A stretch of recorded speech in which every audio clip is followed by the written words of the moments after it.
Thank you and welcome to each and every one of you. I'm Reverend Janet Childs, and I am the head of the speaker committee at the Universal Church of the Master. And I'm so grateful to each and every one of you for being here.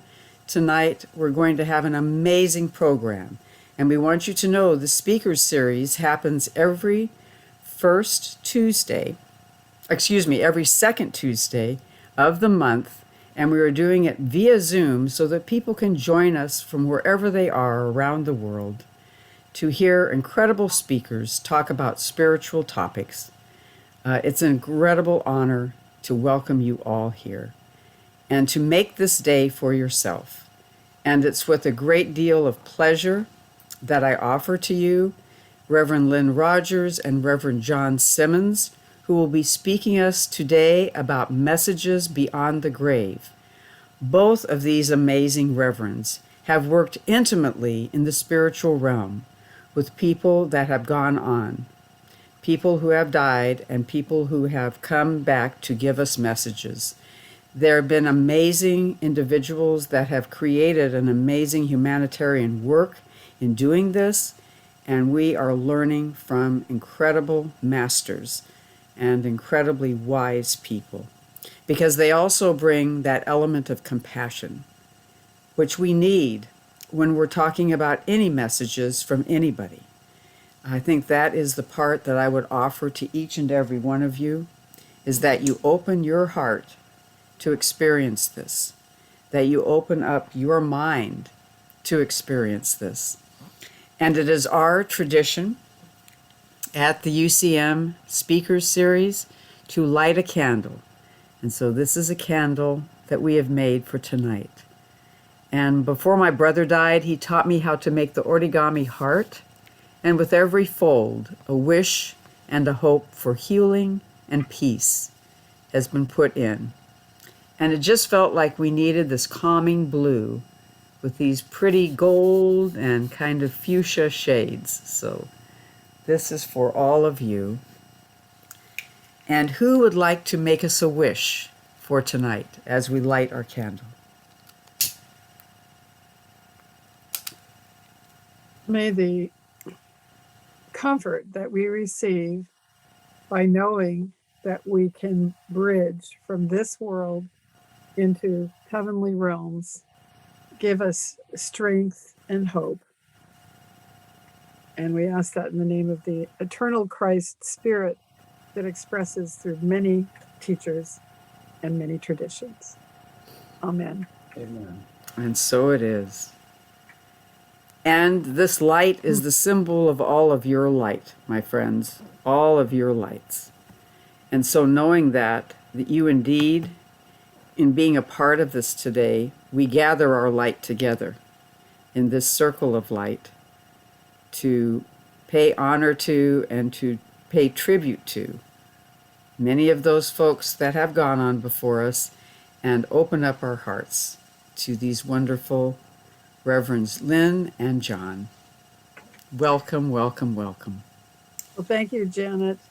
Thank you very much. John and I discovered that in terms of being ministers in the Universal Church of the Master, 100-year plus church, that we together have 100 years of experience. Yes. I became a licentiate minister studying with Reverend Tom Gary. I was ordained in 86, but I became a licentiate in 1982.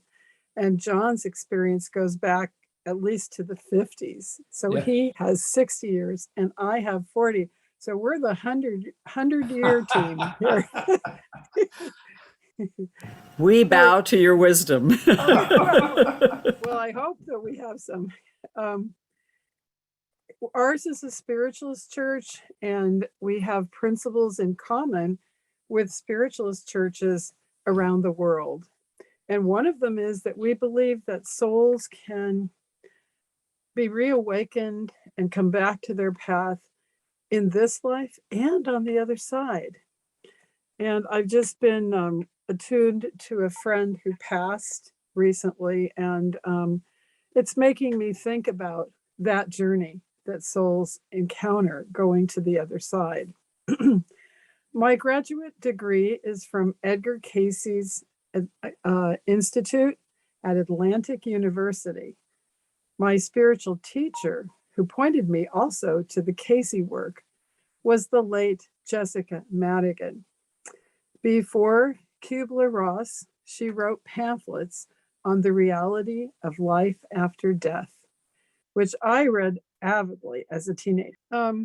So tonight we wanted to share stories of loved ones, spiritual teachers, and even pets who have crossed over to the other side of life. My first experience with that journey called death and being part of the process was with the mother of my late husband. Her name was Claire Haddox, and she had come from Los Angeles at the end of her life from the hospital of the Good Samaritan to Good Samaritan Hospital here. And that plays a part in my story. So I had read and heard from Jessica, and in studying with Reverend Tom Gary, I was learning that there are characteristics of a person's passing, but I'd never heard the breathing. I'd never experienced it firsthand. And she had raised Joe alone because she and her husband, who had once been an Army colonel, had to part during the Depression when she took her baby Joe home to her family in New York. And he found someone else, and she was a dedicated mother, but she had to work throughout her life to support her little boy. And she went on doing recordings of the blind on through what was now her 80s. So we brought her up, and she had studied Manly Hall. She was spiritually aware, but a very private person. And when I was in Good Samaritan Hospital with her, she told me she had a dream. And she said she went up these big steps and only professional people could come. And she dedicated herself as a woman working early on. So that had meaning to her and specialness. And she went to another hospital. So not long after, certainly she had good insurance. She'd worked in that trade, and we had her at Plum Tree. And she seemed comfortable, but she had a form of cancer that had it continued a long time, it would have been lots of fluid building up in the body with the liver, difficult. So when Joe and I went to see her, I tentatively tried talking in a comforting way about how love could continue, how our purpose continues. And she was between wakefulness and sleep. And her roles with Joe reversed. He was patting her face.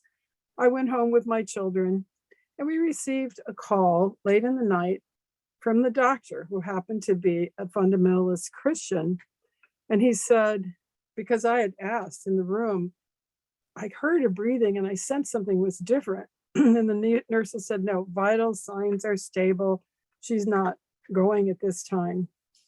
But in the night, they called and said she had peacefully passed after Joe left. And we wondered if the suggestions had helped. The doctor said Jesus took her. And we also knew that comforting words and reassuring words had helped. So 6 months passed, and I was at a spiritualist service led by Reverend Tom Gary in the Masonic Lodge in Santa Clara. And a woman named Carolyn Fabish, a minister and a medium, walked up and down in the front of the room and asked if anyone would like a message from the other side. There were about 80 people there. I raised my hand from the back and I quietly said her name, Claire Haddox. That's it. So Carolyn walked up and back and up and back, attuning to what, as we do in our church, the light of our Creator and those angels and loved ones that sometimes come through in that light. And all of a sudden she said, yes. She said, I have a message for you. She went to that other hospital and she pointed up and she's feeling fine. Whew. Exactly as she had told me her dream would be. That's when I knew that we survive, because the chances were billions to one that Carolyn would know that Clara's vision was of a great hospital so that began a series of experiences for me. I had ones with my aunt, and I do discuss shadow and light here, but my aunt, my half aunt, as a child, had experienced abuse from her father, who was not my mother's father. And she always had a fear that of a man walking in a doorway. Well, my aunt came to the closure of her life. She had Alzheimer's, and her then husband had sort of gambled away her beautiful home. And I found that she was in care of Alameda County. So I brought Joe and my children, my gifted and special daughters, and there was a last visit on her birthday. And during that time, Joe and I concentrated on telling her, even though she was in a coma-like state, we told her that love is continuing, that her purpose and her expression would continue on the other side of life. And again, they said her vital signs were stable. But again, I got that call at 4:00 in the morning that she had passed, that she was close to passing, and her breathing had changed. So Reverend Patty Hull England and I drove to Alameda, and I talked comfortingly to her, but she was in a coma-like state, but still her vital signs were stable. And I went down the hall to ask about morphine.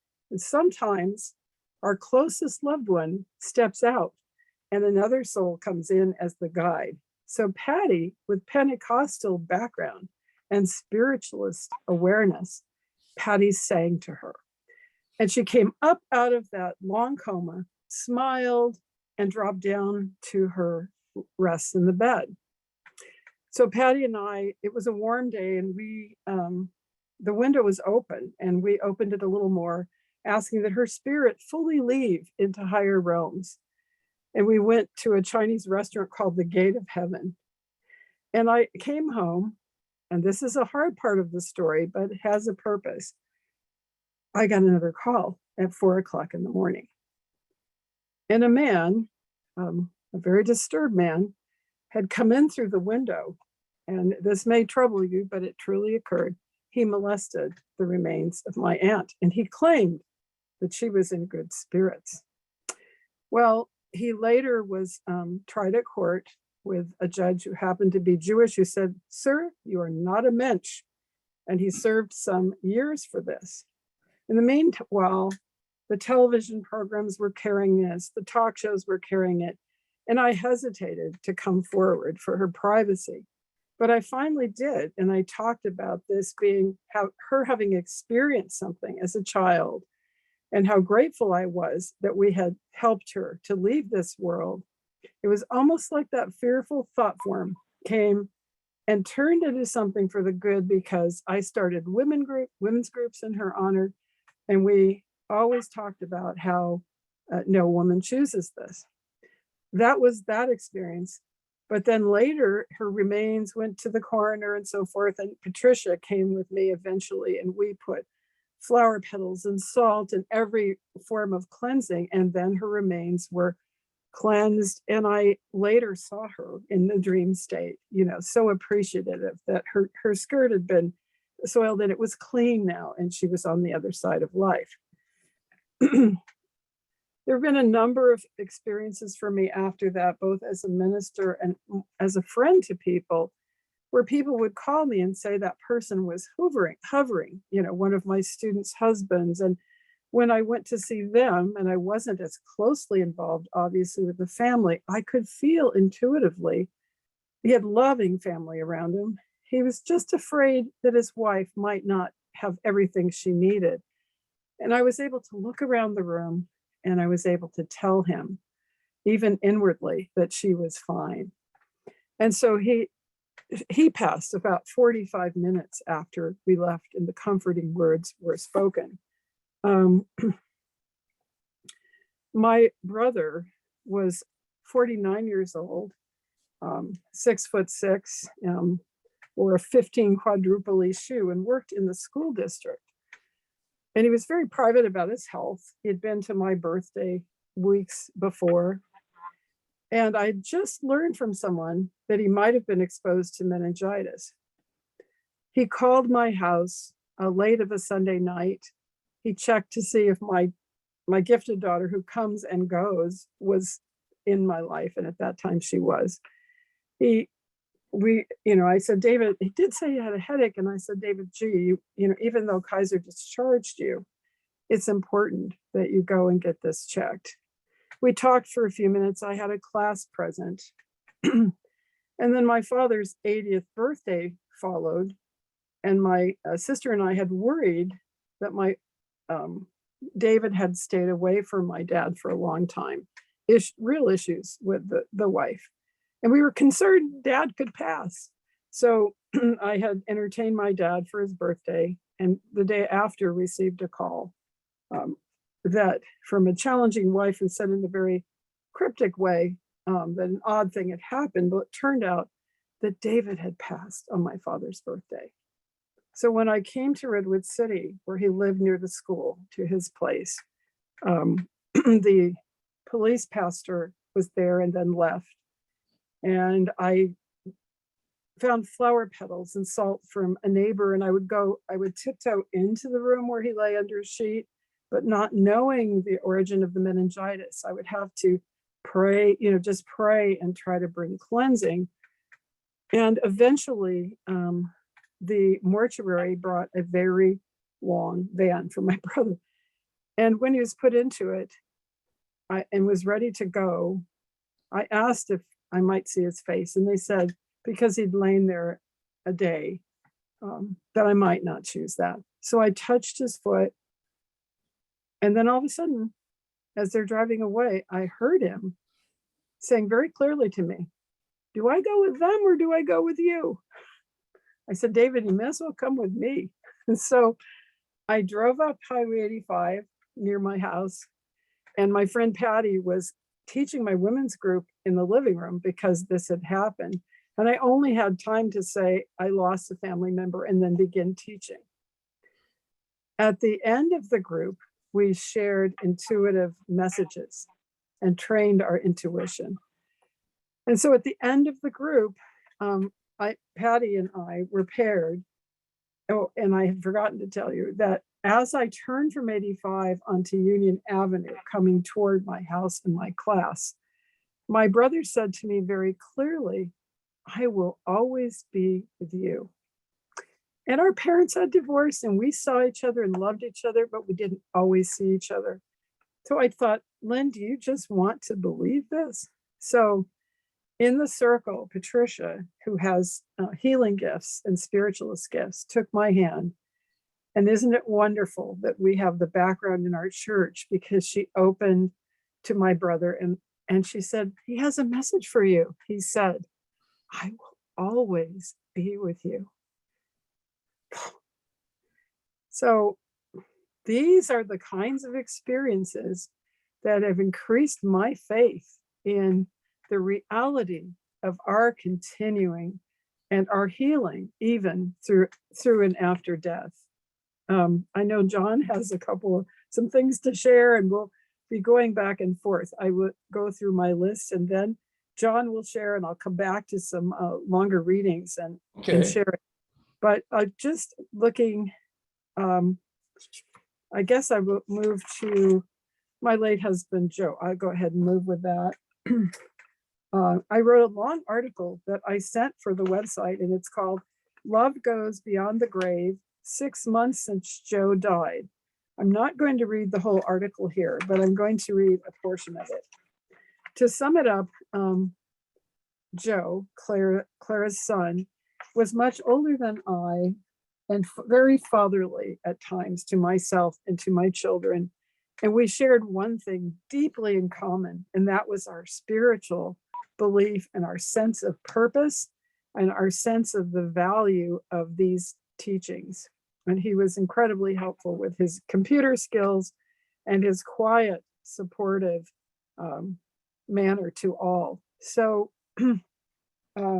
he had smoked at one time in his life, had given it up, but when he went for a routine test of one kind, he was told he had to have heart bypass, and he came through it.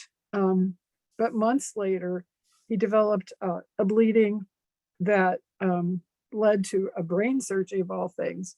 And although Stanford indicated that it was outside his brain, it did leave sensory deficits.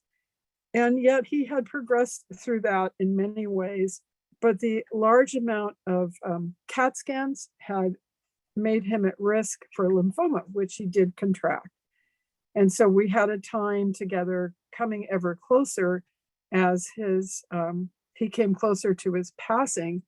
But we did seek holistic help, and he was taking very high vitamin C, and I speak only from his experience. It caused him to have a peaceful and painless passing. But for a while, and I do messages for people, I couldn't feel him, like for at least a month. So I drove over to Reverend Tom and Mary Gary's house, disheveled and anxious that I can't feel Joe. I can't feel Joe. And Reverend Tom said in his calm way, well, Jesus had things to do for a while, and so death is, he reminded me that death is really what I would call a process. So I waited. I had one dream. Then I had my one and only vivid, full daylight experience of a spirit. After our annual church service, church conference on May 15th of 2009, I was leaving Dottie Boone's then location. She had hosted wonderfully our conference, and a man named Reverend Chris Lucas, who himself years before had been hit by a teenage driver, had a head-on collision in the mountains, and lived through the spirit of forgiveness. His body was mended, and he came to lecture with this young man. I didn't know him well, but I always was very impressed by him. So I went up to him and I told him Joe had died, and he took his hand, touched my shoulder. He looked into my eyes and he said, there is no death.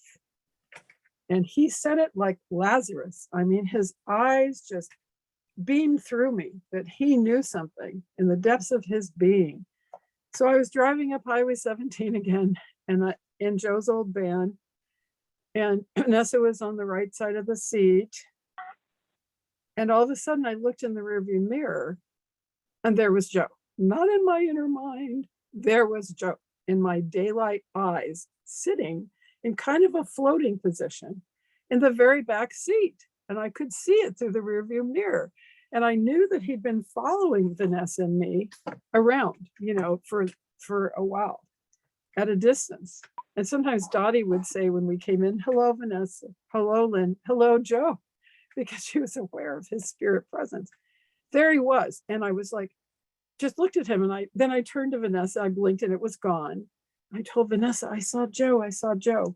And I knew that Joe had been assessing, like an engineer that he was, retired, where he was. And he was sort of looking out, like he was looking toward First Street, but he was really defining how to get about in this realm. So I told her, and I looked back and I one more time saw him. He had lovely pepper and mainly salt hair, but lots of it. And it was growing in black at the roots. And he had his sunglasses when he drove, like when we met, and he drove his leased Porsche, and there he was, cool Joe in another world.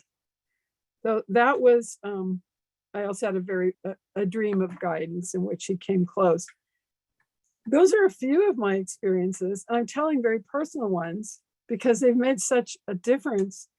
They've made our spiritualist beliefs a reality that I can't altar. It's so real and so vivid for me, so comforting and hopeful that even beyond death, love continues. So I have more to share, but I'm going to turn this over to Reverend Simmons. He has 20 more years in this church, Universal Church of the Master, than I do. So it's time to hear a little bit from John tonight. Okay, thank you, Lynn.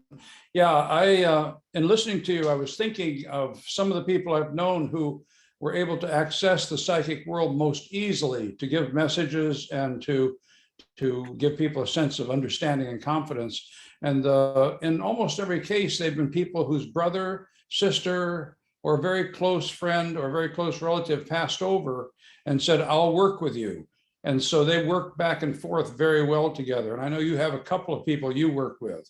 That's the very best if you can do that. If there's somebody who's passed over that you're close to and you can work with them, contact them, they'll do some research on the other side and get answers.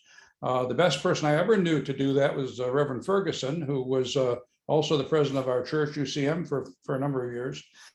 His brother had passed over, and he and his brother had an agreement that his brother would do the researching on the other side. So when Reverend Ferguson stopped doing that, his brother was greatly relieved. He said, great, now I got some time off. I've been working too hard. But that's the best if you can. But you don't have to have it. You can often just use your own skills to listen and wait and get the information. But I have found it to be best if you've got a team effort. I've worked in the psychic field all my life. I was born aware of it. My parents were aware of it. My mother was quite psychic. Her mother was very psychic, and her brother was very psychic. There were a number of people in the family who understood. And my father wasn't so much into that. He was a farmer. And he was very good as a farmer because he could kind of predict the next few weeks of weather, which helped him a lot when he was making his planning. But he said to me, you know, we keep this in the family and discuss it among ourselves. We don't discuss this at school or someplace else. I remember the first warnings as a child getting that information. You know, you don't just go blabbing this all over the place, but it's real, and we can enjoy it and be a part of it. I married a wonderful woman who I've been married to 51 years. And we just celebrated our 50th not so long ago. She was a nice Catholic girl.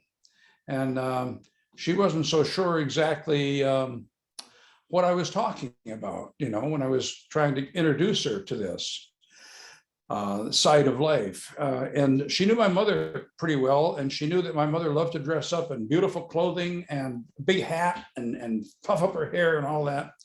Well, my mother got quite ill and was going to die. And my mother knew exactly what day and time she was going to die. It says in the Bible, no man knoweth that. And my mother said, that's true. No man or woman knoweth that unless they want to know and ask God, because you are allowed to know everything, but you're not given information unnecessarily, which may confuse the issues. So she said, you can find out if you want to. Anyway, she did. So sure enough, just as she predicted. So she was in the hospital and we knew that she was probably going to die within a few hours. So we went to a friend of ours who was having a psychic program that evening. And the psychic, we didn't say a word to the psychic woman about this at all. She got up in front of the group and was talking. She said, oh my gosh, this woman just came in with her hair all puffed up with a great big hat and a dress that you'd die for. It's beautiful. Oh my gosh, she just stepped in and said, and she pointed at me, she said, I'm okay. Well, my good Catholic wife, and Catholicism does embrace this, by the way, but my good Catholic wife said, that's your mother. I said, yeah. She said, oh my gosh. We went over to the hospital, got there about a half an hour later, walked in her room, and the nurse said, stop, you can't go in. She said, I know, she's already passed. She said, oh, you've been notified. Okay, go on in. We were notified, of course, differently than how they thought. So she's come to accept and understand this too. And she also has some very good kind of periodic connections that will help her understand how this works. So we're allowed to know if we wish to know, and we're willing to take the responsibility of knowing. We're given the information. Luckily, we are not given it a lot of the time. So we don't have to have too much information to become overloaded. But I do believe that keeping our mind clear and praying and being thankful and seeing the light around us are all things that we need to do for ourselves and for others. And it makes the world a better place, and it also makes our life a little bit easier too. Sometimes when I'm speaking, sometimes they've invited me to speak at the church or speak other places. I used to teach for, I taught adults in the medical field for a number of years, doctors, nurses, social workers, marriage and family counselors, all that whole, I could sign off on their licenses because the state of California allowed me to do that on certain classes I taught. And while I was teaching, sometimes I wouldn't be teaching at all. I would just step over slightly in my body and someone else would come in and start talking. And those are the best classes of all. And at the end of the class, people would say, "That's so amazing. You understood it so clearly and presented it so well." And I'm like, well, it wasn't me. But how do you explain that to somebody? So if we can just relax and let the spirit world work with us, and especially if we have a beloved one there, brother, sister, friend, somebody who's close, then we can be very helpful on this earth to help people get through the more difficult times and see the glimmering that comes through on the other side, to know that it's okay. What's going on is right. I don't know. I could, if there are any questions, I'd be glad to answer them, or if I know the answer, or tell you my opinion if I don't know the answer. And I'd like to come to some in a little while. So just after we dialogue a little bit, I think we're open to people's stories. Okay. You made me think, John, about lots of things that Edgar Casey said, that attunement we have to the inner and spiritual world can be really the greater part of our life, even more than the outer circumstances at times. And of course, there were in the Casey readings cautions on delving into the psychic and the spirit world. There were a few cautions. Intention is really important. If your intention is one of compassion and to serve, Absolutely. and to know your relationship with the creative forces, better, good. Sometimes people were, he said, if your intention is to build up the ego, just, without those elements, leave it alone. Right. And I think in the Casey work with Edgar Casey himself, and that we'll talk about him later in another program, but he did feel that he and that we can go directly to the creator, within ourselves. Of course we can, and to our higher power, and we can go there and receive guidance and receive the soul record. But even Casey, sometimes he'd be giving a reading from the Akashic soul record, and in would come somebody, a relative from the other side. So and almost like they were building a kind of home in the spiritual realms. Mm-hmm. And I think because of those times, it gives insight even through his readings. Yeah. He and Eileen Ford, a spiritualist, exchanged readings. Casey was not a conscious psychic. He really was sleeping. And he was surprised by some of the things that the creator's guidance brought through to him. Mm-hmm. I know another person that was significant in your experiences of the crossing over, John, was your connection with Reverend Pearl Wilkinson. Oh, yes. Was one of our earliest ministers. And her, you've talked about sometimes about how, and I don't know if you've talked here, but it bears repeating, how she chose her crossing and some of the ways in which in her presence there was a lot of spirit manifestation. Well, I've got lots of stories because she and I worked closely together from the time I was about 14 years old. And I met her in 1957, and I was ordained in 1967 in the church. And I was ordained because of her helping with the teaching and her band working closely with me. And she worked with a Catholic priest named Father Dolores, who came in to do a lot of healing, not only for people on this earth, but also for spirits who were halfway there or not quite there or sort of here and weren't sure what they were doing. And he, during the late 50s and early 60s, they were cleaning the planet of souls who were left over from wars and things that had happened where they were confused and didn't know what they were doing. And so she opened up a class every Wednesday night. We would sit in the room and the teachers would come in and light the room. We were sitting in a dark room in her basement, and the teachers would come in and they would light the room so much you could actually see with your eyes the stuff in the room.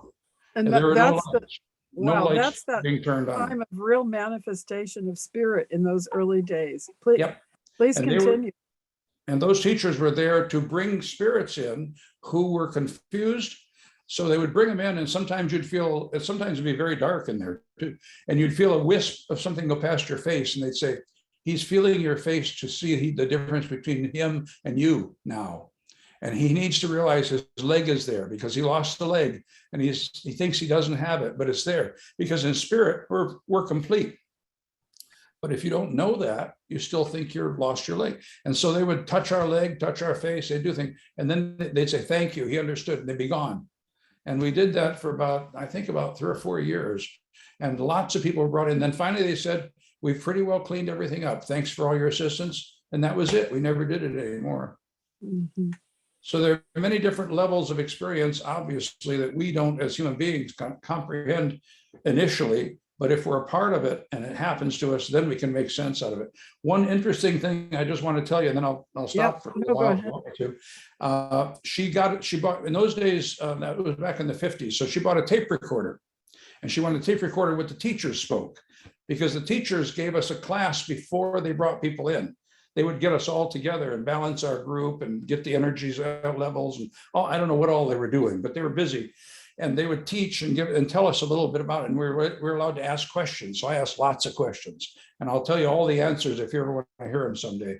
But one thing I thought was interesting is she said, there's so much going on here and there's so much being taught to us that I need to record it. So she brought a brand new recorder in and tested it, and it worked beautifully. And she set it up and ran it. And every night that she tried to record them, nothing came on but hiss. That's all it picked up, even though we heard their voices very loud. And even though all the things that were happening, we understood and felt and saw, the tape recorder could not pick it up. So I thought that was kind of a proof. To me, that was a proof that we all saw the same thing in the group, but the tape recorder heard and saw nothing, heard nothing. You also shared with us how Reverend Pearl anticipated her own death. And also, I don't know if she appeared to you after, but since she's an early Universal Church of the Minister, it would be interesting to hear you tell us now how she knew when she would pass and what happened after. Well, there's quite a bit there, and I don't want to take all night with that, but I will. I'll tell you part of it. I'll tell you. Pearl was quite elderly. She was on our scale, she died at just sort of 101. So when she was about 97 or so, she was out for a walk and fell and broke her hand. We were out of town because we usually kept track of things, but the doctor who treated her didn't fix her hand because he thought she was so old. Well, she was living independently until then, but then she couldn't live independently anymore because her hand didn't work very well because the doctor didn't fix it. And by the time we got back into town, the bones were already knitting, and they couldn't do anything about it. So she had to go into long-term care, convalescent care, which she said is okay. I said to her, what's it like in convalescent care? She said, well, it's like a cruise ship. They come and mop your floors and make your bed and have activities for you and do all kinds of things for you. I said, well, that's the good stuff. What's the bad part? Oh, she said, the bad part is that tree never moves from that window there. So I know we're not on a cruise ship. She still had a good sense of humor. And one day the people, they were really short staffed, and she went down to a group and the group wasn't available to be done. So she went up to see the head nurse in her wheelchair and said, why is there no group? And the head nurse said, well, we're short staffed. She said, get a pencil, a paper, a table, a chair, and a watch, and I'll lead the group. And she went down and led the group. And she asked people, I'll give you 5 minutes, no more. I want to hear from each one of us what your kids are doing and what state they live in and what they're doing with their lives. And boy, people want to talk about that. And if it's not your kid, it's a friend of yours. Okay, well, that group went over so big that the staff made her a staff person. They were there with her all the time. Well, one day I went to visit her because I visit her every day. Because if somebody's in convalescent care, you have to visit them every day or the staff loses confidence in them. The staff keeps alert if you're coming in to visit all the time. I know. So either Rose or I went to see her every day, sometimes both of us. And one day I walked in and she's laying on her bed and she's just kind of breathing, but she's not doing anything. I said, Pearl, nothing. Pearl. I touched her. She went, ah. I went out to the nursing desk and I said, hey, what's going on with Pearl? They said, we don't know. Her pulse is fine. All of her vitals are great, but she got up, had breakfast, went back to bed, and now she's like this. We don't know why. The doctor came in and he said, let's keep track of her. We don't know what to do. Let's see which way it's going. Well, she was gone for like 4 days. Then when I went back to see her on the 4th day, it was 3 days, because I went back on the 4th day to see her, and she's awake. And I said, Pearl? She said, yeah. She said, how long was I gone? I said, well, you were gone about 3 days. Oh my gosh, she said, it only seemed like 20 minutes to me. I said, where did you go? She said, well, I decided to go back and lay on my bed and rest around 10 in the morning or so. And I'm laying there, and these 2 handsome young men dressed in beautiful suits come walking in. And they come over to the side of my bed. They say, Pearl, you need to stand up and come with us.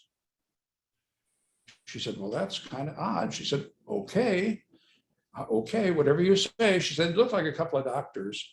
So she stood up by the side of her bed and started to walk and turned around and looked and saw her body laying on top of the bed. Oh, she said, okay, looks like I must have died. They said, no, you haven't passed away. You're fine. We have to go up these steps. And she went up these steps. It went right through the wall and the ceiling of the building she was in, as if the wall and ceiling weren't even there. And she went to a large room, and there was an old table with a big book on it. It was her book of life. She had to read her book of life. The 2 angels, they were angels. They stood behind her, said, you have to read the book of life.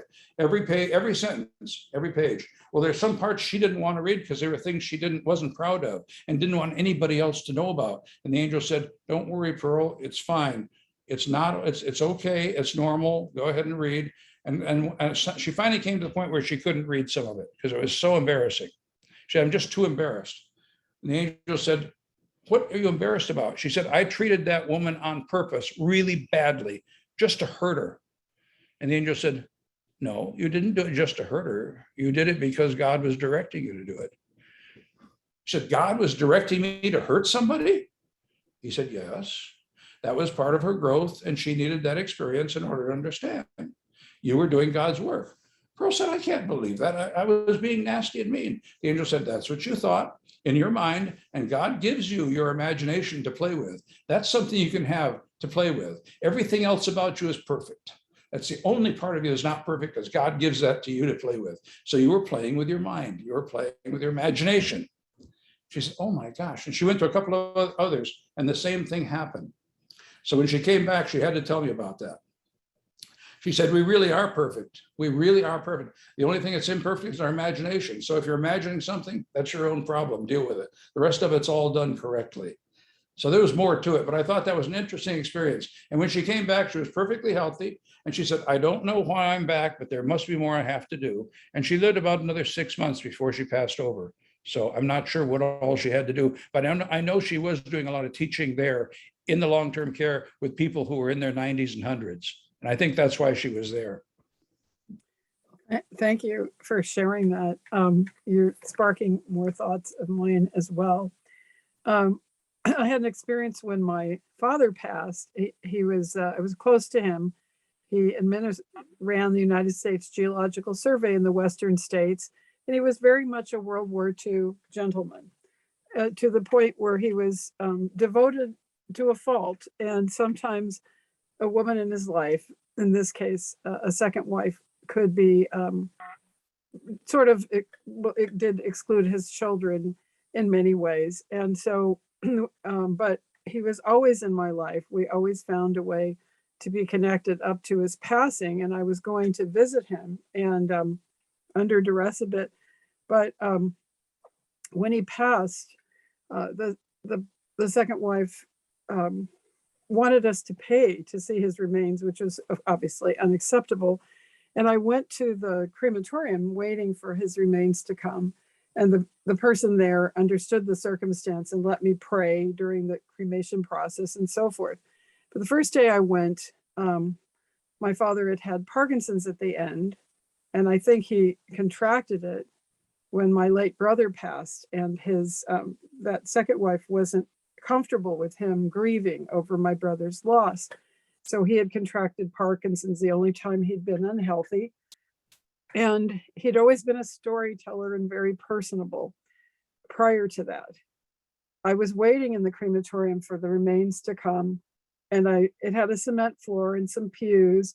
And I looked up and there was a stained glass window, and I could see in it or feel my father's released spirit. And he was chipper again and outgoing, and he was saying that I should go and deliver his memorial speech, which I thought to be the most impossible thing in the world with that particular person, excluding his family.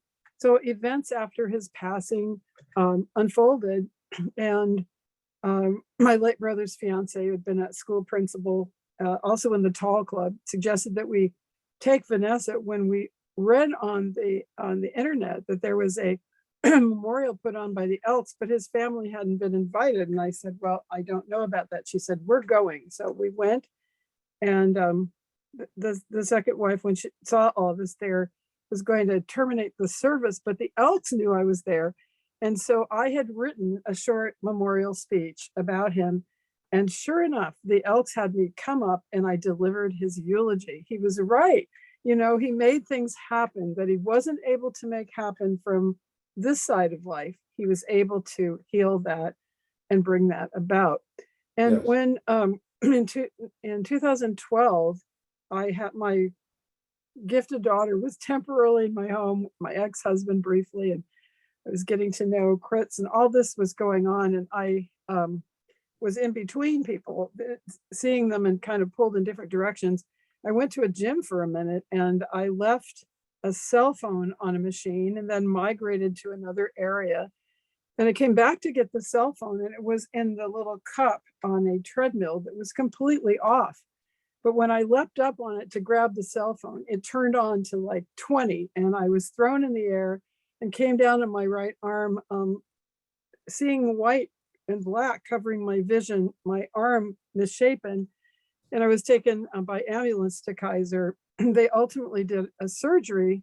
They had to the next day, but I'm very sensitive, my mother and I, to drugs, and almost have had to use holistic health most of my life. So I was a bit concerned about it, and I asked to remain awake. And they did a lidocaine block. And during this 4-hour procedure, the only thing I knew to do to help me, I talked about spiritual things. So I'm talking to the anesthesiologist, and one by one, spirits came so close to me. First, my mother, who was a triple Leo and had a strong energy. When I told the anesthesiologist, who was Chinese American, his wife was expecting a baby, my mother's name, he said, for some reason, I want to name my child Lorraine. You know, she was such a presence. And then I felt my brother. I felt him, didn't see him, but felt him. And then I saw my father, and my father's lips were moving, but he hadn't reached a barrier between this world and the next. And I couldn't hear him. And Joe was there, and Joe was gently bringing my father to me. And when my father passed the barrier, he said, I love you. You were my favorite. I know what you did for me. And that was such a loving affirmation. And I asked Joe, after that, I knew it was Joe. And I said, Joe, are you happy in heaven? And first he said no. And I said, why? He said, because I can't give you a hug right now. But otherwise he was. Those experiences while being awake through a 4-hour surgery without anesthesia but lidocaine, I was in between worlds, truly. And they were very real. They were just real. I didn't see him like in my physical eye, but my inner realm, I saw them in the inner realm very strongly. So that was an experience of guidance and help. John, what does that bring to your thoughts?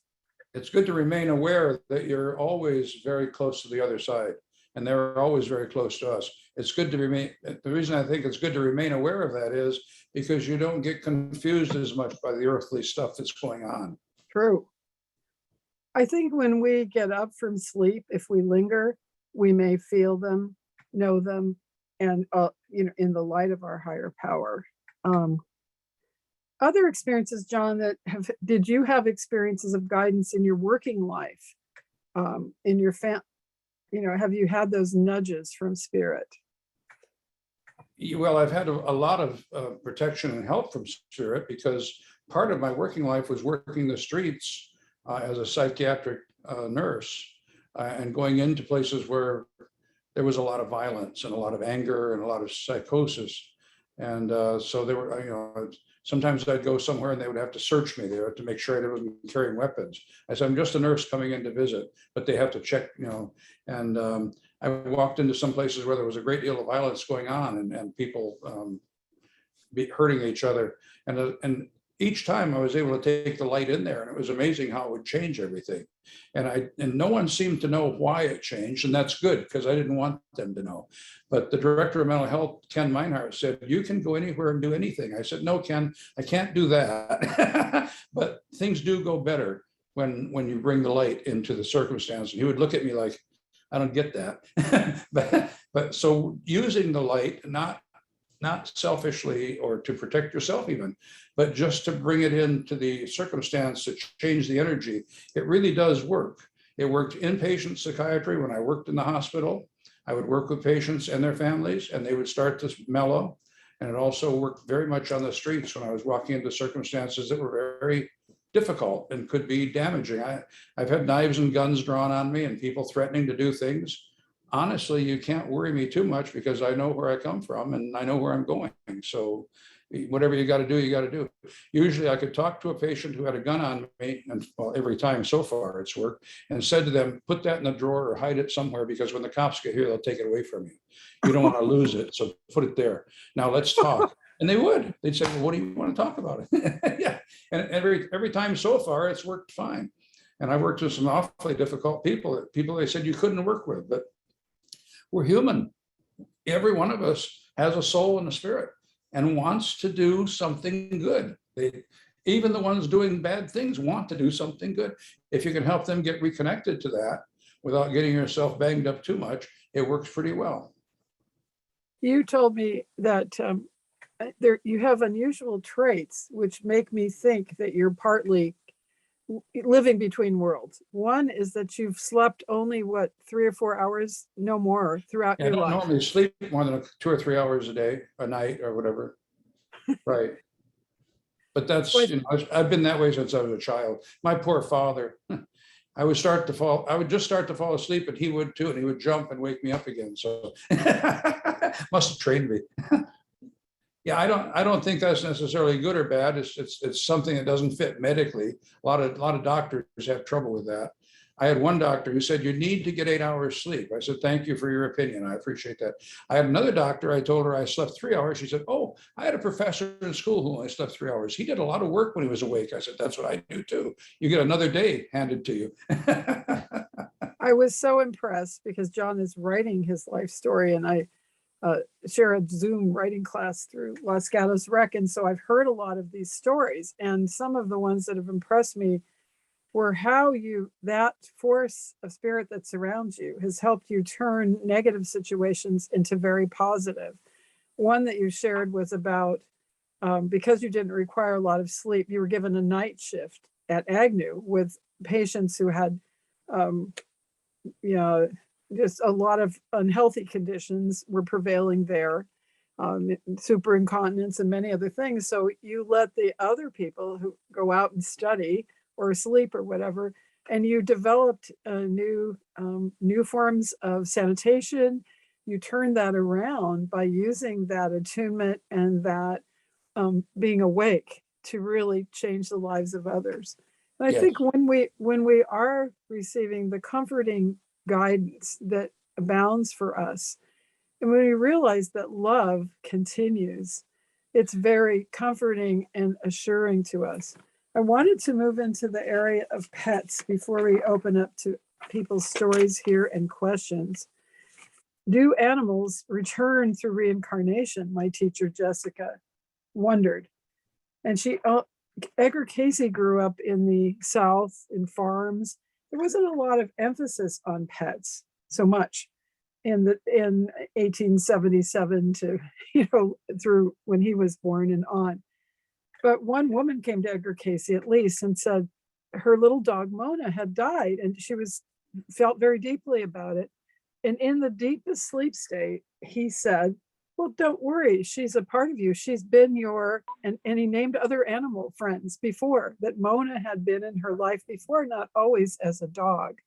And I'm looking at a beautiful black cat on someone's screen here. I don't know exactly who it is that's coming in and out of view. And it reminds me of a story that I have about a big black cat who my cat Tabitha brought to me. And he was making Romeo sounds, but I also realized he was hungry. And so he became my cat. And during the pandemic, he was a tremendous friend. He'd sit above me and we'd hold hands. And after Joe died, when I was asked by one hospice agency, like, who's your family of origin? At that time, I was living in the house by myself and I mentioned my cats. So she busily took notes, thinks cats are her family of origin. But at the time, they really were wonderful. And so Joe and I had such an attunement to cats that we taught cats to walk without a leash, and were known as the people in the neighborhood followed by cats under moonlight because they enjoyed it so much. So Blackie was a beloved friend, and he didn't come back. I mean, I knew he came and went, and cats sometimes have allegiance to more than one place, but he didn't come back for a number of days, and I knew something was wrong.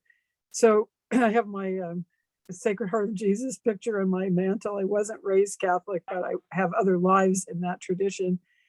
And I just prayed and said, please let me know what happened to him. Please, what's happened to him? And that night, I had a very clear dream that I was at the corner across the relatively busy street, Los Gatos Almaden Road, and I was trying to cross. And I also saw emblazoned somewhere written, with no capital letters, animals are helpless. So it was in the shutdown of the shutdown, but I went out, and when I went out after the dream, they were having an air show. So everybody had come out of their house just for the air show. And I called out on this side of the intersection, has anyone seen a large black cat? People pointed to each other and to a house behind the other side, where it ultimately turned out his body had been found, and just had been found. But the night that it turned out he had died, I had heard him come back in the house and come up the hall. I felt him on my shoulder. And so, it just underscores the continuity of that dream was given to me. And I saw him a night or so ago in a dream. He's, on the other side. So I've had also experiences with cats returning, and maybe some of you have had it. I had a friend, Rob Hausman, who was a wonderful artist and Casey exponent. And also we were good buddies and pals, and also a cross dresser. And every once in a while he would rent a place and he would dress up, and it was wonderful. And we would visit, he would like to go to a lesbian bar. And it was just very inclusive. Everybody was welcome, and he was all dressed up. And then he went home to his lady friend, Diane. And I was tired, so I stayed there. And this giant orange cat, and it was Halloween, this giant orange cat came in, and I let him sleep in there with me. But afterwards, I asked the motel manager if he belonged to anyone. And the motel manager said that he belonged to these bikers in this particular motel room. And they just said, he's ours. So I left. But I couldn't get him out of my mind. And some months passed. It was raining. And so I had to go back. And I went back, I think with Rob, and we went back. And it was raining and dreary, and those people had left. And all of a sudden, this giant wet animal jumps in my arms. So he became my cat. But over time, his life was lost in the street, the tragedies of cats. But this time, I really wanted to have him back, his soul. So I told everyone I was looking not for a cat, but for my cat. And so someone told me to go to a stewardess in Morgan Hill, rescued animals. And we went there, and I didn't see a cat like him, but a little tiny cat that was orange and white was clinging to my sock. And we ended up adopting him. He wasn't that cat. He was himself. but I experienced with him and with that first cat a series of reincarnational experiences and it made Joe, who was on the border about reincarnation, quite a believer. In one, eventually, the big cat, the mischievous cat, the large cat, did return to me. I had taken a train trip one Christmas to visit friends from graduate school who were visiting Southern California. And I came back late to my creative writing class, which was to start in January. And when Joe and I walked in with the registration form, suddenly there was a cat, a young cat now, but of the same color, of the same fur as the cat that I had lost. And I thought, oh my gosh, could this be he? Well, afterwards, he wasn't there, but the secretary said that he had been sitting in front of my door from the day the class was scheduled to occur. And some gardeners had kindly given him beans and cheese and things if he would play a little bit with them. So I said, please let me know. And 2 days later, they said, he's back. And so he became part of our lives, and as did others. And they would return to the spots they had liked. It was very much a story of rebirth and life in between. So I think that these stories that we're telling about life continuity and experiences beyond the grave and back can even apply to our animal friends. Yeah, definitely. As John pointed out, spiritual teachers, I wanted to wrap up my part before questions by talking about reading a little bit what my spiritual teacher said near the beginning of her book on life, the reality of life after death. She predicted that in our time, globally, people would begin to know in some way that there was no death. And all the life after death stories and the accounts really sort of fulfill that prophecy. Edgar Cayce, in speaking of the prophecies of the Great Pyramid, indicated that one prophecy was far more important than any other. Around the end of the 20th century, the new century, all people in the Western civilization, as well as those of other cultures, will come to know that there is no death. Not, he said, that the death of the physical body would not take place, but there would be the awareness that life is eternal. Now, she was writing earlier time, over 3 decades since his passing, there is a whisper from every part of the globe, there is no death.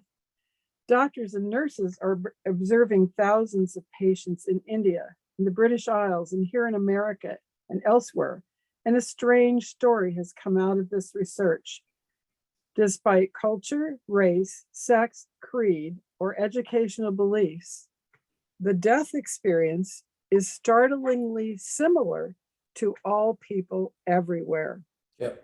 The one unhappy exception of the joyous, ecstatic experience may be that of the suicide, who might temporarily find themselves in a cold or dismal place, where all the uselessness of this act becomes clear to them. He or she may be faced with the identical emotional problem on the other side that they knew here. Moreover, there is the agonizing desire to re-enter the body. Sometimes this is possible, and because of this, we now have knowledge of the more depressed states of suicide, even on the other side. It would seem that we are given a certain span of life from the Edgar Cayce readings, as well as from the research of a number of medical doctors, especially Dr. Raymond Moody, who has written his book, Life After Life.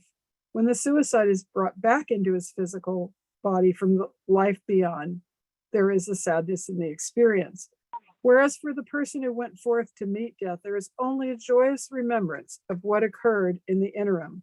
Death per se can be put off for years, perhaps, if it is the desire of the higher self to remain in the body a greater length of time.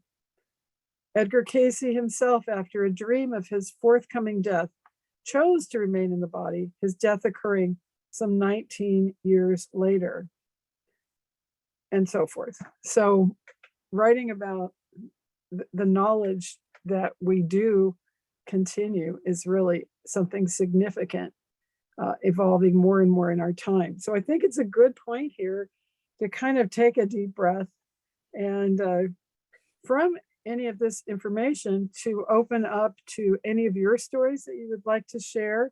It's wonderful that we're recording this because your stories continue. Who would like to share a question or maybe a story?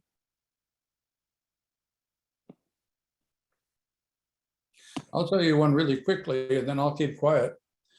I had a problem that the doctors had decided was cancer in the liver, and Wow. that I most likely would not be able to live with that. Most likely it would take me. That's what they said. And we had a cat that came to the house and wanted to live here, and I didn't particularly want it to live here, but it did. And one night it came up and pushed on my abdomen 3 different times, screaming up the stairs and screaming down the stairs, and then jumping on the bed and pushing on me.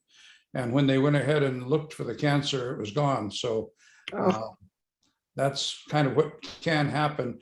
The cat got very ill a few weeks later and started pooping, and we put it in. Soon it would only go in its cat box and just lay there. It wouldn't even come out of its cat box because it didn't want to make a mess in the house.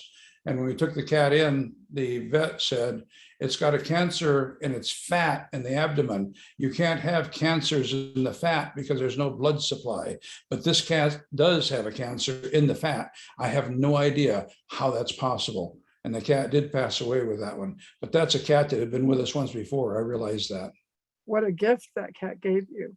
Yep. Interesting story. True story. And to all of us, what a Yeah. gift that cat do. And cat being very conscious of it and really clear about it. They're very clear healers. I didn't want that cat coming in, but it said I'm coming in, so it stayed. Does anyone else have a story um, about loved ones, teachers, those on the other side of life, experiences of comfort, hope, challenge? Do you have anything to share along these lines? If not, we have plenty we can fill in with, but I just want to start opening the door now, to people to share.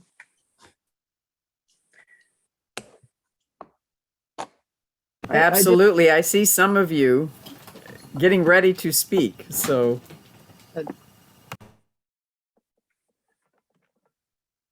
Chris.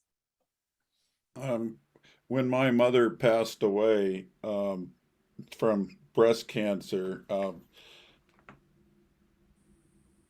it was a stressful last few days. And anyway, when I went to sleep in my sleep state, whatever you might call it, my mother spirit came to me and took me with her out of the body. She first told me everything is fine, everything is just as it should be, and took my spirit with her out and zoomed around the universe and saw things that were it's amazing to later years see them through the space telescopes, etc. The beauty of the universe. And anyway, that was her way of telling me that, that everything was just fine. And as John said, Lynn said, that Joe told her, there is no death. There's a change in our functionality and our bodies, but it was quite remarkable. Anyway, thank you. That's right.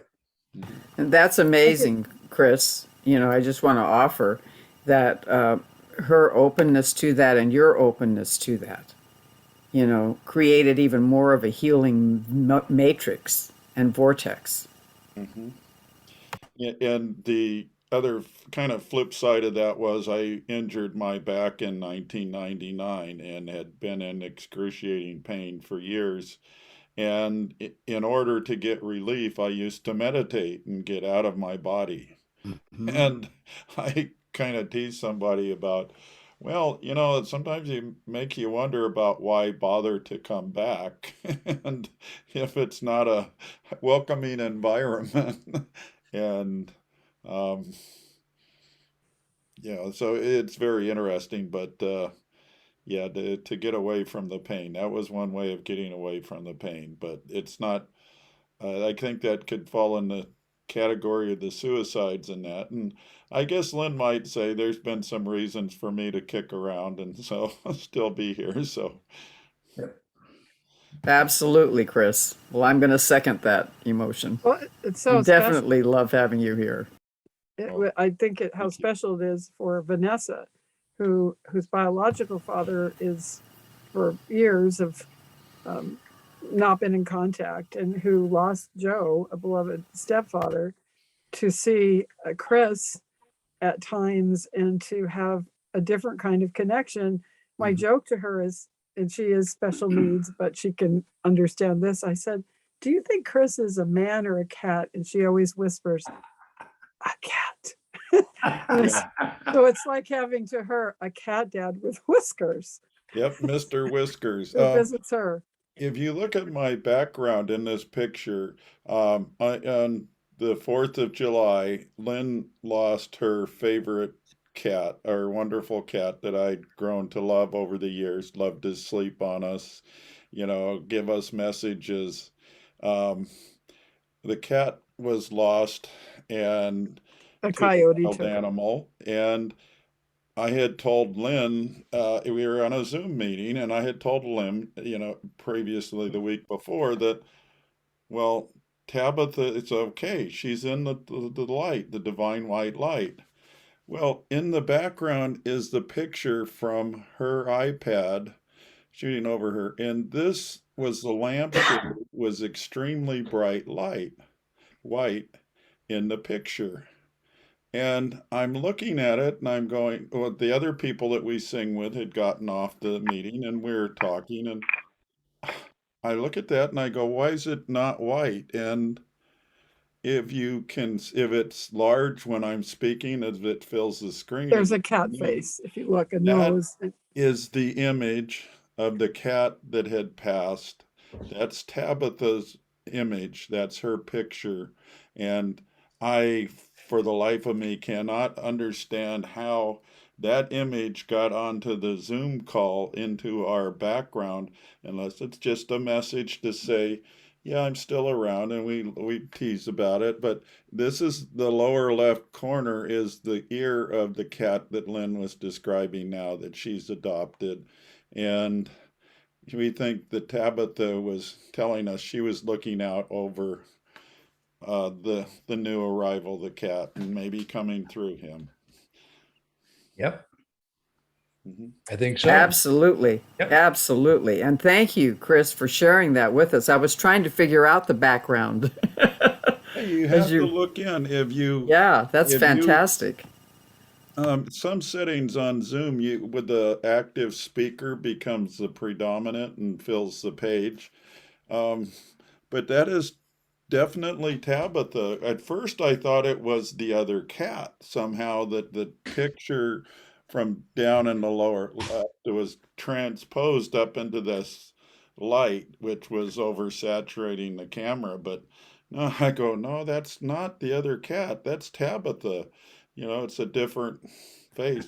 But so I took my iPhone out and took pictures with the iPhone of my laptop. And that's what the image is, and it's like, I can't quite explain that. Of all the years working on computer programming and all that, you're going, that would be an interesting one to figure out about how you could That's true. morph the picture, which was not on her iPad, into the Zoom call. So, Well, thank you, Chris. That makes me think of something Joe told me on the other side. When I first started hanging out with Chris, some of my students offered us free tickets to a classical concert, and the acoustics were beautiful and they were crystalline. And I was listening to the music and kind of leaning my head on the shoulder, on Chris's shoulder in the seat, and I kind of came out of my body for a minute. And Joe seemed inwardly to come up the aisle, and I was asking him with energy, "What is it like to be on the other side?" And he showed me how it is to communicate. He said, it's like a curtain blowing in a window. It's like when you're in a swimming pool and you push water towards someone. He's pushing his presence toward us here. or it's like going to a gate, and the gate, you rattle the gate. So the rest of that night unfolded, and the student invited us to her apartment in Los Gatos with the musicians from Europe. And all night long, there were coincidences having to do with Joe. They had his vintage van, a similar one, parked outside. The people from Holland were talking about Fort Huachuca, Georgia, where he'd gone to basic training, and it continued all night. And I thought, Joe is pushing his energy toward us and showing us he doesn't quite always know how to control it. But when you have coincidences about a loved one, there is a reason they are trying to communicate. Yeah. I also wanted to share an experience after the death of my spiritual teacher, who wrote so much about this. She passed, she was very close in life to the son of Edgar Cayce. She wrote for a reading from Edgar Cayce in 1945. But when she wrote the letter and the request, she saw a shadow fall over the envelope, and she knew she probably wouldn't get the reading. And indeed, he died shortly thereafter. But she went to Virginia Beach, his town, and the son recognized her as having gifts similar to his father. For a while, she was a lecturer and so forth in that tradition. And she was asked to do psychic experiments and so forth. And she did, very interested in the idea that we live more than one experience, in karma and grace. That was important to her. She wrote an article in 52 called "Your Karma is Your Opportunity." But when she died, I didn't experience her right away. She had heard that Casey's son had died in 1982. And she had a stroke that left her kind of in and out of the body for a while in between. And I thought, well, gee, she wants to be partly with him. So when she passed, it turned out that time was passing. She had passed in the summer, and I hadn't had a strong experience of her. But I was going to Reverend Tom and Mary Gary's home to talk about these kinds of matters. And Jessica, who didn't have children but had soul children, remembered herself a lifetime, I think in Germany as a nun, where she had helped bring the Christmas tree into the convent to sort of brighten up the days of the nuns. And so she loved everything having to do with Christmas. And I put a few corsages on the mantle, and there was a little tree and some things there. And no one was in the house. I took a bath, and in the bathtub, I heard what sounded like a boulder coming through the front window. So I dressed and ran out, and there was a Christmas item. It may have been like a glass, I've forgotten the item, but it had flown across the mantle 14 feet in the room and landed safely elsewhere. And I thought, she's coming through because it's Christmas. And that parallels what Joe said, that they can, and what Chris is saying. How do things happen in the physical world? But there's something that as they move their energy toward us, even light switches and computers and many things can sort of be conduits for those communications. She definitely, Edgar Cayce said, love goes far beyond what we call the grave. Love is the conduit. And isn't that a powerful thing? I just want to honor Lynn. Isn't that a powerful thing to do what both of you have invited us to do, which is really pay attention, right, to the synchronicity. There's nothing that happens really randomly. And so if we can pay attention to that synchronicity and really bear witness to it, how incredibly powerful that is. Anyone else? John, Janet, anyone who wants to share with us a question or an experience? We'd love to hear it. I will share. Yes, please.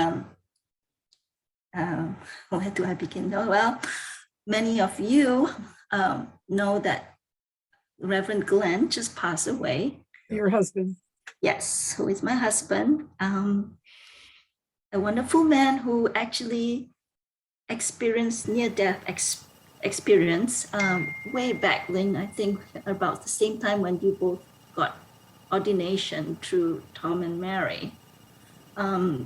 Glenn, when he had the near-death, the deal he got, he negotiated that he has to come back and do more missionary healing, which he did. Through Reiki, then EFT, and that's his work. That's how I met him. He was the one who healed me. And, I just, Janet was part of our very private viewing, the lovely music. He was, when I first met him, I call him the man with the golden heart that just, his light just shined through. And that's how I met him. And from there, my journey was to support him on his missionary work. I think the hardest for me right now is he just passed. Mhm. And physically, his body just got to the point that's too tired. Yeah. And the deal was, it's easier for him to be on the other side. And for me to help him to continue the journey. I guess I'm still learning. So I'm so glad to hear all the stories, how to receive messages. And Janet, experience, thanks to you, the miracle chimes at your home, out of the blue starts chiming. Thank you. John and Lynn, just during the meditation, Glenn just invited himself through. He came in very strongly. Everyone met him. Everyone met him. Yeah, I mean, that's who he is. And so, on the private side, my musical box that I got from him for my wedding, I didn't touch it. It's sitting on the table. And it just goes off. Yeah. Oh, that's Yeah. That's beautiful, Chen Li. That's incredible. That's a blessing. So thank you for this this session, really helping me to understand. Don't force it. Just connect. Let my ego away. Just be open. And it's a little hard because that's not who I have been. It's him I supported because he's the spiritual guide and all that. So thank you. It's really nice to know. I just need to relax. Absolutely. And Chen Li, hold the love. Yes. And be gentle with yourself in this. You're very newly into this. And so please be gentle. Our human selves, our human hearts, struggle. And we've got to be very, very gentle. And I just offer that my arms are wrapping around you. Our arms are wrapping around you. Yes, we are. Because it's hard. The physical loss, even though we have the connections via spirit, is incredibly hard, and we need to honor that. Yes. Yeah, thank you. We know from grief process that each person's grief journey is different, and that there's the early disorientation, numbness, and busyness. There are the landmines. There are so many phases to it, and it's all important because our tears cleanse us, and the depth of our love is sometimes the depth of those tears as well, without which experiencing we may not get to also feel the joy, and that's important. Right. And thank you for saying that, you tried so hard initially in the first month with Joe, and there was no signal. And here I'm getting all of it, and yet I'm like, why aren't you communicating with me? Right. I've got to stop pushing. Chen Li, while you're talking, I'm seeing you sitting in a chair, relaxing, listening to music that you and he both enjoyed, and just letting your body just relax and settle back and feeling him settle into you. Okay. I'm wondering if right now could go on a meditative journey, and I would like to share one, a visualization journey.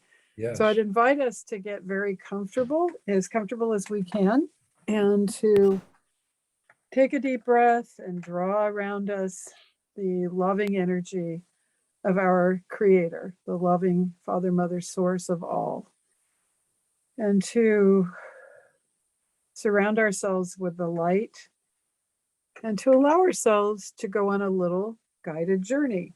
You can go wherever you will, but this is the journey for now. I'd like us to imagine ourselves in a garden, and we're on the outside of a garden that is formed in a spiral. We're in the very outer ring of the garden. The outer ring begins our journey through a rainbow of color. We begin with the color red. Vibrant red and pink flowers are everywhere on this outer ring. They remind us that that color can connects to our first chakra and gives us intensity and dynamism. And now we move a little bit closer in the outer spiral through orange flowers, golden orange, orange red, everywhere in this lovely, lush garden of flowers. And here we move through the second chakra, the Ida and Pingala, the yin and the yang, the creative chakra of our bodies. And we take in some of the good energies that we need from these colors into ourselves. And as we spiral a little more inward, we move now through yellow, flowers of lemon yellow, golden yellow, all shades of yellow. And we connect with the third chakra, where we sense energies that come in and out in this world. And this is a chakra of our manifestation, Casey associated with positive thinking. So we've experienced the yellow flowers, taking anything that we need from that color. And as we spiral a little closer, we come to the green foliage, and also mint green flowers that have blue-green hues. And we allow ourselves to experience the healing potential of our favorite shades of green. And we draw that into ourselves. If we need emotional healing from the loss, the earthly loss of loved ones who've crossed, the loss of earthly possibilities. If we need healing in some part of our body, even in spirit, we draw lots of green to bring a sense of healing. We can take that and use that energy. From there, we spiral yet again closer to the center through blue, the color of our spiritual peace and purpose, where green is connected to our heart chakra of unconditional love. The blue is connected to our throat, our surrender to spirit, and to our spiritual experiences. And it may be a light sky blue that draws you to a flower, or it might be a flower tinged with a bright blue. But blue is a color that's spiritually centering for you. Take that in where you most need it. And then we move closer to the center to an indigo, a deep blue merging to purple, having violet, having shades of violet in the flowers. And we begin to feel the deeper blue and the violet and the lavender, and moving into the third eye center and the oneness of vision, and keeping our vision connected to spirit. We're awakened and empowered by the hues that we see. And finally, we move into the center, the very closer to the center, and we begin to see that there's something in the center.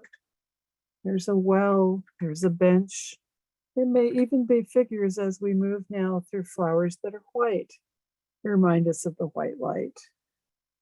And we draw the white and the crown chakra energies, draw us to an attunement and an openness to the protective forces of spirit. And as you move now to the center of the spirit, you could visualize, or you could just feel or imagine that there is an entity there, or more than one, souls that are not in this world, but souls who meet with you now, who want to meet with you now, to exchange a message. You can go closer to the bench and sit there. You can hear the water. You can feel the well. And you can listen and be present near the water on the bench. And this is your quiet time to imagine or to know that you can visit souls that have crossed, whether human, animal, loved one, teachers. Take this time now and feel the message. Exchange the love. This is your time at the center of the garden.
Before you leave your loved one or loved ones in the garden, you may exchange something.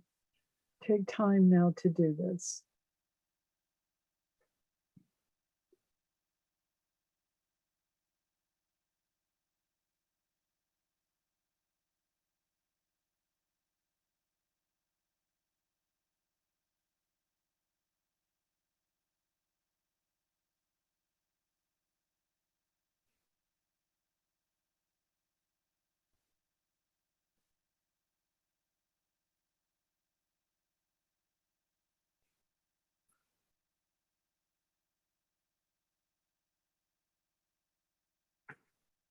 And as we thank our loved one or loved ones, our guide, animal friend, we can gradually move away from the well, the depth of knowing, away from the bench, knowing that we can communicate when it's right and helpful and in the light for us to do so with loved ones on the other side. We come now through the flowers, the white, back through the lavender, indigo blue, the mint green, the sunny yellow, the lemon yellow, through the clear orange, through the energizing red, and we come back to the outside of that sacred circle and back into our sacred circle that we've created here together tonight. And take a moment and gradually open your eyes, stretch a bit, and feel free, if you would like to share your experience. Also, I found a glass of water is good to reconnect. Oh, thank you.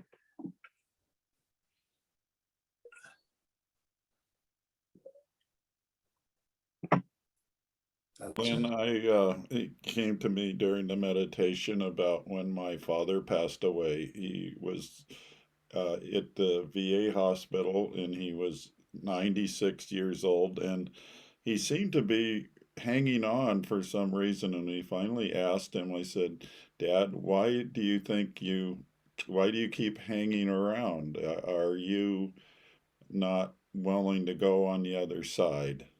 He had been talking in his sleep about building a home, building a house for him and my mother on the other side. We assume it's the other side. And he was talking about the construction and things were moving along. He had built a house for our family, my mom, after World War II when he came back from the service. But I mentioned he had worked at Jet Propulsion Lab and worked in the aerospace stuff. His last project was the Voyagers, which are still going to this day. But I asked him what he thought, why he was hanging around, and he said he was concerned about me. I don't know if he thought I did not have the life skills to survive or needed his help, but anyway, and he did, after we asked him that, we told him everything was fine, and I told him to think of his soul is his spirit, like the satellite on top of the rocket, that the body was the rocket that carried him through his life and up to or outer space, and now that it was time to let the satellite, his soul, to let go of the rocket motors. And he passed a few hours later, and we went to my parents' home up in La Crescenta, and the next morning we went in the backyard, Lynn and I, and we were kind of praying, and out of the woods across the wash came the song by the music, Edith Piaf, La Vie en Rose, and it was the best stereo that I've ever heard. The music was just like the band was there, perfect, crisp. It was like all of a music. sudden being showered with crystalline energy. Yeah, And both of us felt that Chris's father and mother were together in that house. It was as if being transformed to a crystalline place of light and delight that was hard to put in words, that came over us, that he had found the house and built that house and come to it, and that they had been reunited. yeah. Did anyone else, thank you, Chris, did anyone else have an experience that came to your mind during the meditation?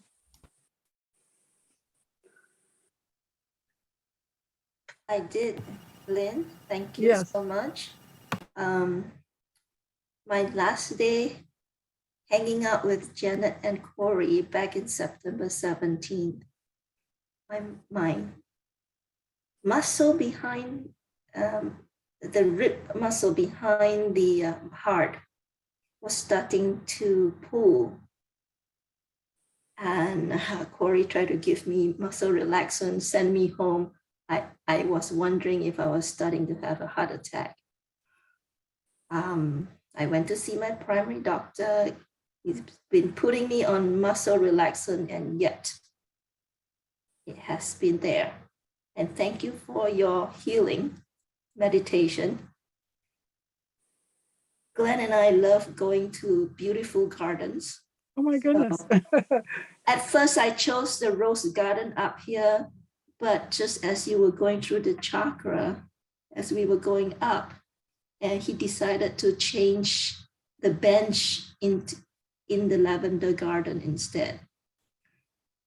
While we sat down there, which we used to do our dreaming, our life books there, and we were sitting there, and we were connected, and of all things, my back muscle just popped. Oh my goodness. You No saw drugs, could have Perfect, done it. And I was perfect. just sitting here, but seriously, it just popped. Oh, So thank you. I guess the heart was Glenn's healing. Chakra wise, I was just also learning chakra.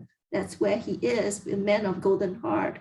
So I guess my heart was broken yes, yes. in many ways and didn't know how to heal it. So thank you. You healed me. Absolutely.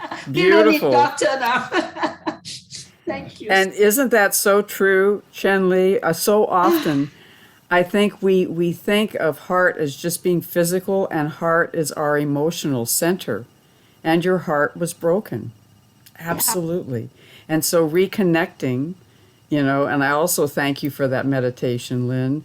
Reconnecting to that gave you a chance to reconnect with your beloved Glenn. Something in spirit nudged me to share Yeah. that particular meditation. I had not planned to, and something, the whisper, something suggested to share that meditation. So we are in a vortex tonight of light and of guidance all together and of healing. Thank you so much. I've never experienced a meditation quite like that one, because I saw these glass connections coming from each of us. They were clear. They weren't really glass, but they were clear energy that seemed like glass.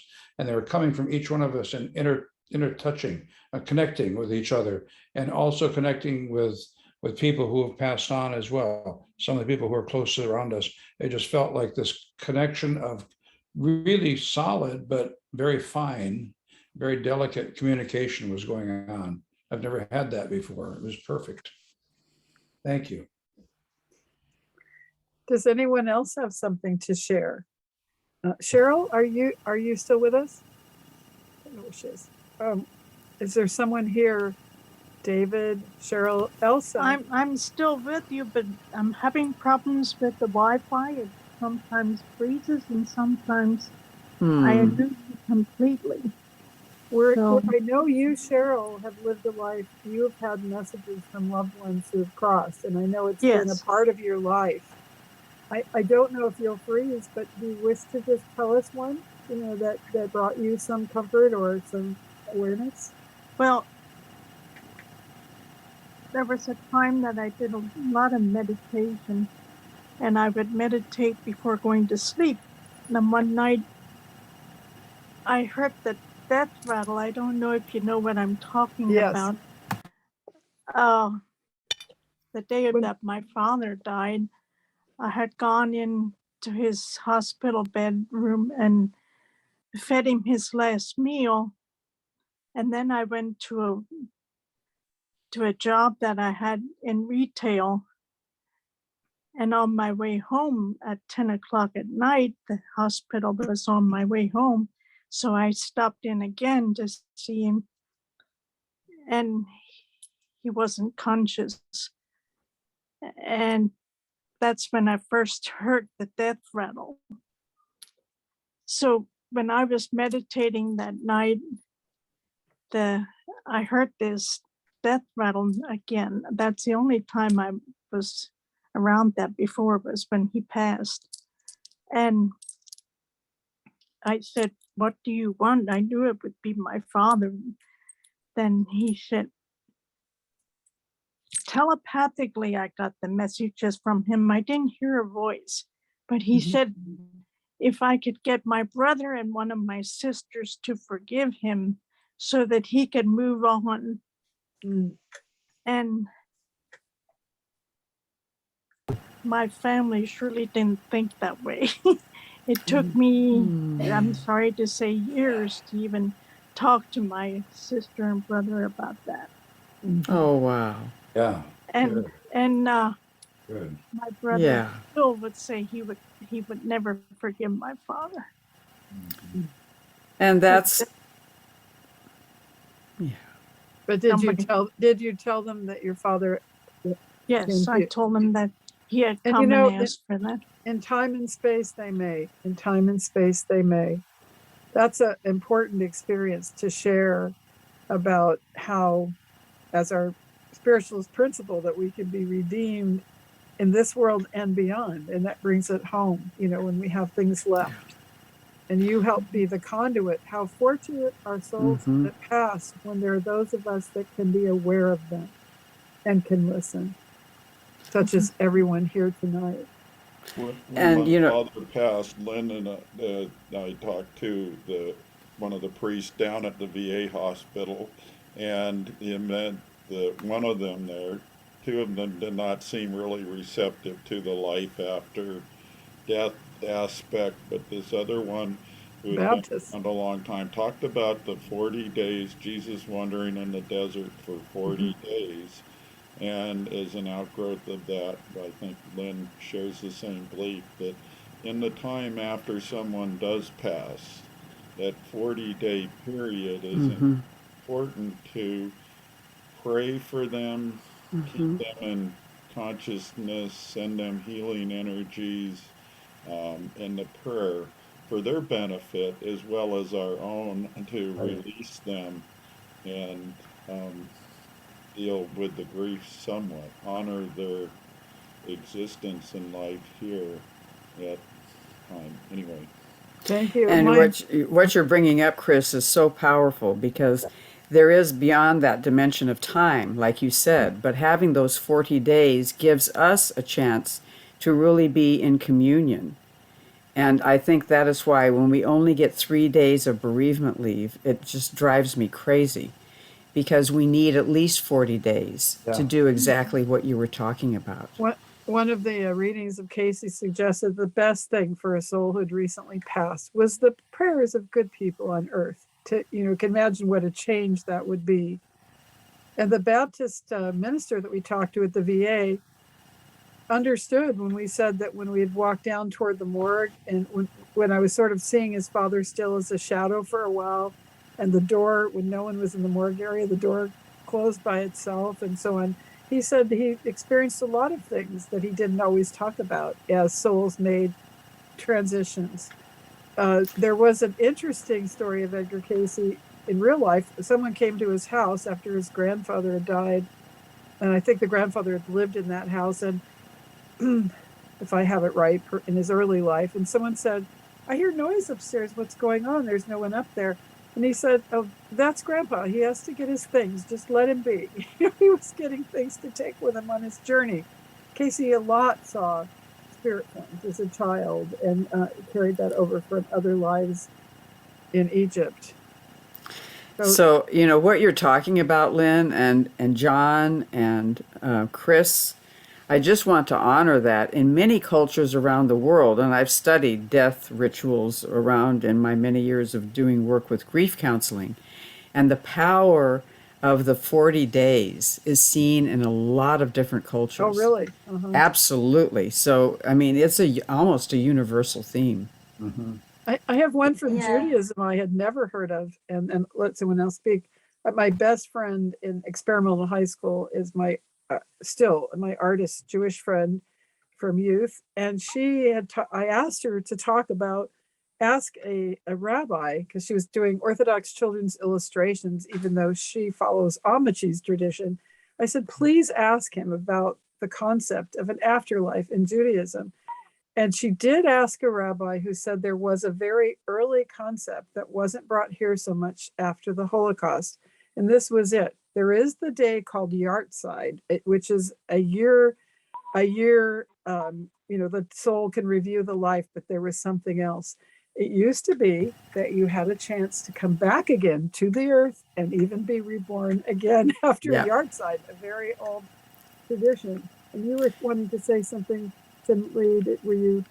Oh, I was going to share my Taoist cultural belief. Instead of 40, we actually have a blessing on the 49th day. Oh, okay. Go ahead. And then on the 100th day. Yeah. So Also, as you know, 4 is very stable, right? When I heal people, I heal them in 4 different areas: bio, psycho, social, spiritual. Biological, sociological, psychological, and spiritual. When you heal somebody in those 4 areas, they actually are balanced and they actually heal beautifully. So true. And I'm thinking of the yahrzeit candle that we burn on the 1 year anniversary. So it all fits in with bringing in the light. Yep. And I love the Taoist tradition. 49 is 7 times 7. Oh, I like that too. Mhm. Yeah, and there is something on this first week and in the seventh. I'm not the best when it comes to my own culture. I've been gone so long, but I remember the 4900 and then anniversary are the main ones. Thank went you. back- I went back to China with a friend of mine because to Hong Kong, because his grandmother, who he was very close to, passed away, and it was the 49th day. And I didn't go into the celebration because I'm not part of the Buddhist or whatever tradition. So I sat outside and she came to me. She was a very short woman, a little over 4 feet tall. And she said to me in Chinese, she wanted me to remember these words. And I can't tell you those words now because it's been too long, but I got every word, and she went over it and over it and over it and over it until I got it. And then she left. In So my spirit. friend Andy came out of the ceremony and said, well, we can head back to our hotel now. We're in Hong Kong. I said, first, Andy, I have to tell you, your grandmother came to talk to me. He said, let's not talk about that. I said, yes, we have to talk about that because she said, I have to tell you this. He said, you don't speak Chinese, so you can't tell me. I said, let me tell you. And I told him her exact words that I had memorized. And he turned absolutely white. And he said, let's never speak of this again. I said, but we'll have to, because she wants you to know. He was so shaken that I could speak perfect Chinese. On the way home, he said, you can speak Chinese, can't you? I said, no. He said, you just spoke perfect Chinese. I said, that's the only sentence I know. And what the sentence was, because he was very worried about her, and he was very worried she would go to a dark place. And the sentence said that I was supposed to tell Andy, it is a beautiful place here with blue skies and white clouds and free. And I put that all in Chinese to him, and he didn't know what to do. And to this day, he says, we shouldn't talk about this. Thank you, John. And thank you, Janet, for giving us this opportunity. Absolutely. Share. And I think we have more stories, so there may be a part 2. I'm thinking. Because his story is already bringing up another story. I think we may need a part 2. I was just inspired to bring this topic forward, and I'm so appreciative to John, to Chris, to all of you who shared in it, because it's so key to our spiritualist tradition of the Universal Church of the Master. Thank you. Absolutely. And I want to thank each and every one of you, John and Lynn, for your incredible wisdom and your compassion and your loving, deep approach to this very incredible topic. And for each of you that has brought your wisdom and your truth and your experiences to this. It has made it very, very rich.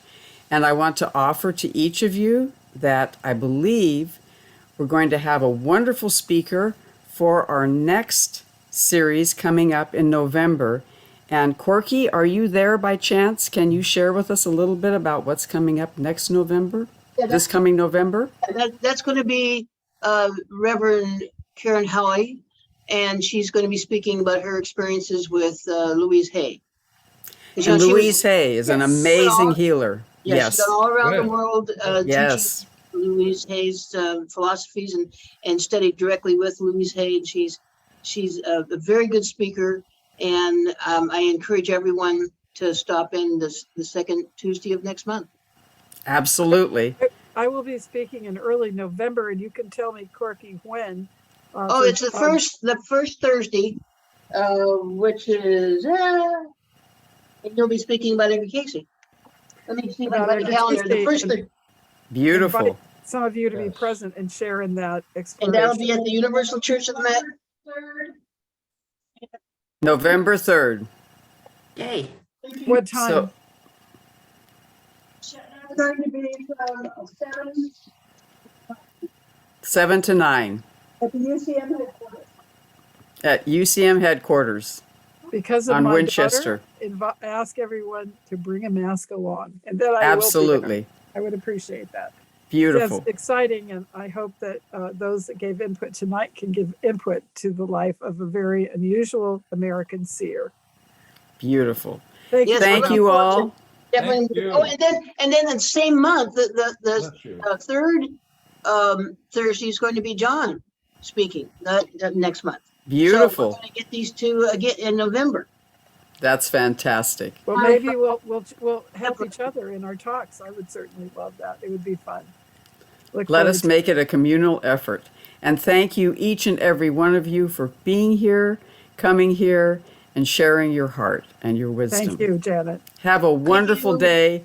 Do something wonderfully healing and lovely for yourself. Thank you. God bless you. Until we meet again. Thank you, everyone. Thank you, Thank you. John. Thank you. Bless Lynn. those in spirit who joined us. Absolutely.